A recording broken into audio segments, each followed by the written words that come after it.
பிரார்த்தனைகளும் தியானங்களும். ஜனவரி 5, 1914. அன்றாட குறிப்பு புத்தகத்துக்கு எதிரில் எழுத உற்சாகமின்றி நெடு நேரமாக உட்கார்ந்து கொண்டு இருக்கிறேன். எனக்குள்ளோ எல்லாம் ருசியற்று மதிப்பற்று வறியதாக காணப்படுகின்றன. என் மூளையும் செயலற்று இருக்கிறது. என் உள்ளத்தில் உணர்ச்சியே இல்லை. எதனிடத்தும் ஓர் உதாசீனம், கரையேற இயலாத சோர்வு. இப்பேர்க்கொத்த நிலை எவ்வாறு பயனுள்ளதாகும்? இவ்வுலகில் நான் ஓர் அசல் பூஜ்யமாய் இருக்கிறேன்.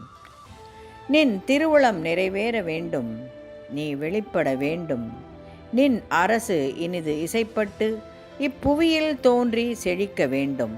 இவைதான் முக்கியம். இவற்றை எல்லாம் நிறைவேற்றுவது நானா இல்லையா என்பது ஒரு பொருட்டல்ல. இத்திருப்பணி நடைபெறும் என்பதோ நிச்சயம்.